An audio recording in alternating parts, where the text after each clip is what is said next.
When we think of characters in video games, we typically view them through a very narrow lens. What I mean by this is that when thinking of a good video game character, our minds might typically gravitate towards a character that has a strong and likable personality, skill set, or maybe because of the ways that they help us throughout our adventure. But sometimes in video games, characters become iconic through very different means, and I would argue that within the Fallout series, there is no one singular character that is more iconic than Vault Boy. Vault Boy in many ways is Fallout. He has ascended to a certain level of stardom that when people see him, they instantly think of the iconic series. So with that, ladies and gentlemen, it is I, Hansen, and I welcome you to the first outing of the Video Game Hall of Fame, where we zoom in on a certain video game character in order to break down what makes them a Hall of Famer.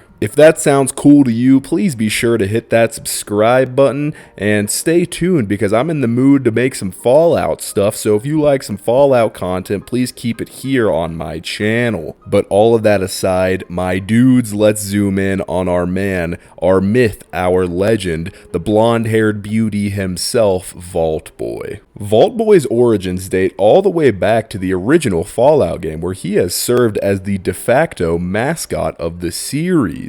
He was created by one of the founding fathers of Fallout, Leonard Boyarsky, who claims that our beloved blonde-haired beast was inspired by how the Monopoly board game series utilizes rich Uncle Pennybags, who, if you're not familiar, is the dude in Monopoly that has the monocle and the top hat and is generally a badass from every conceivable angle. I think that if you look closely at the two games, while they're very different, that's Fallout and Monopoly, you can see a general overlap between how the two games use the two characters to represent certain gameplay mechanics and convey those things to the player. They both serve as amorphous and sometimes even humorous ways in which to depict what a player is capable of doing in the game. On top of this, the Vault Boy was also inspired by the popular cartoon character Bert the Turtle, who appeared in the Civil Defense animated live-action social guidance film Duck and Cover. Here, Vault Boy, our chibi blonde-haired little dude, parodies the cheery optimism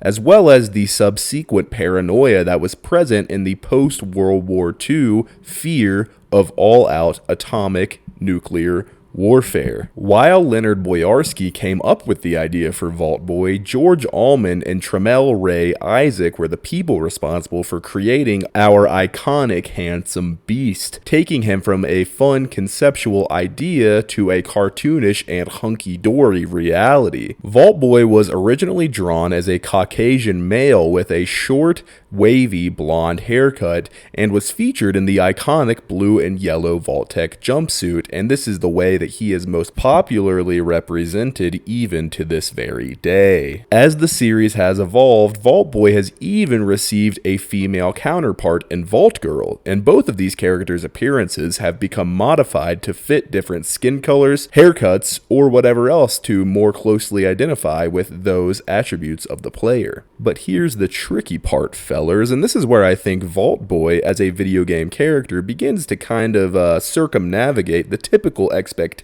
that we have of video game characters. And here's what I mean by that. Vault Boy essentially lives in a parasocial relationship with us as the player. We never meet this chibi, chunky, good vibe exuding young man, yet at the same time, we are him, as he is what represents the game's attributes, perks, stats, and skills that we as the player are constantly leveling up throughout our respective playthroughs. Here, Vault Boy kind of serves as some sort of icon that we as the player can channel our experience into and identify with. However, as the Fallout series has evolved over time, so has the way in which Vault Boy is utilized to represent the series, and in some ways, the meaning of Vault Boy ends up being completely counterintuitive to the idea of his conception within the lore, and here is what I mean by that. Aside from the way that Vault Boy is used to represent the player within the Fallout universe within menus, the Pip-Boy, and to teach gameplay mechanics, within the lore and world of Fallout, Vault Boy was created to essentially lampoon the way in which companies use mascots in a capitalistic society such as the good old United States of America. In universe, Vault Boy serves as the mascot for Vault-Tec, the megacorporation responsible for creating the massive underground nuclear fallout shelters known as vaults. This is why, as you're strolling down the corridors of iconic Fallout locations such as Vault 101, Vault 111, Vault 13, etc., so on, you see our dude plastered everywhere all over the walls. On posters, on coffee cups, you name it, if you're in a vault, odds are you're gonna see our dude, the Vault Boy. Vault-Tec, as we find out as we play the Fallout games, is actually a very nefarious and hyper-capitalist organization that not only uses the vaults as a way to sell the idea of security in the face of atomic warfare, but, spoiler warning if you haven't played a lot of Fallout games or you haven't seen the Fallout TV series, it's revealed that Vault-Tec is actually responsible for starting the nuclear war with China,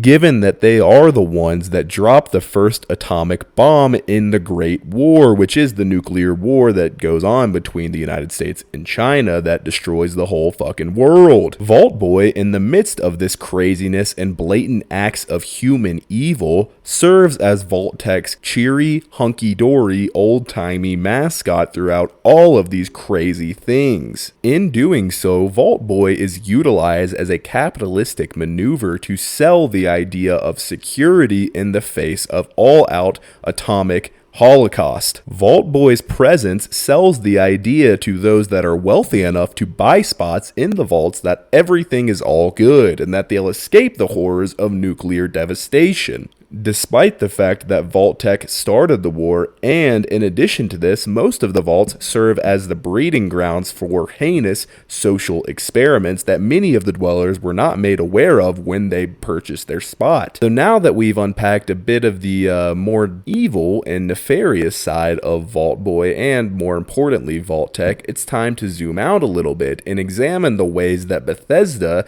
has essentially used Vault Boy in a similar way to Vault-Tec, in that they used Vault Boy as inherent marketing for the Fallout IP. A sudden change occurred with Fallout 3, 4, New Vegas, and 76 in that Vault Boy became a mascot for the way that Bethesda began to market their games. And in doing so, not only became the mascot for Vault-Tec, but for the series as a whole. Many people have argued that Bethesda doesn't understand Fallout, given that Vault Boy at his inception was supposed to take the piss out of the idea that companies use mascots in a capitalistic society in pursuit of the almighty green dollar. So yeah, team, put that in your pipe and smoke it. Does Bethesda understand Fallout and Vault Boy's place in it?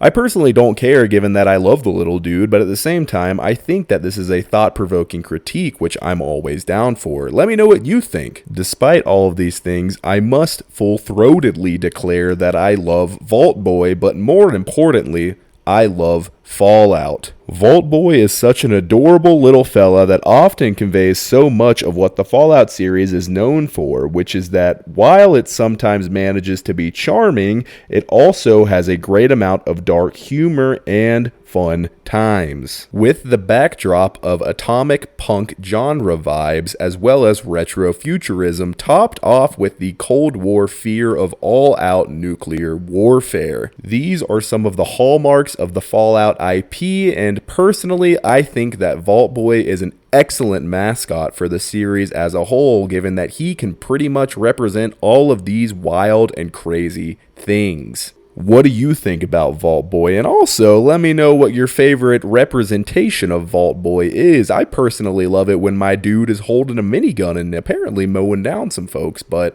I just think he looks cool in that way. And with that, fellas, I'm going to sign off for this first outing of Video Game Hall of Fame, and I do genuinely hope that you all have enjoyed. Which Hall of Famers would you like to see in the future? Comment below and let me know. This is Hansen, out.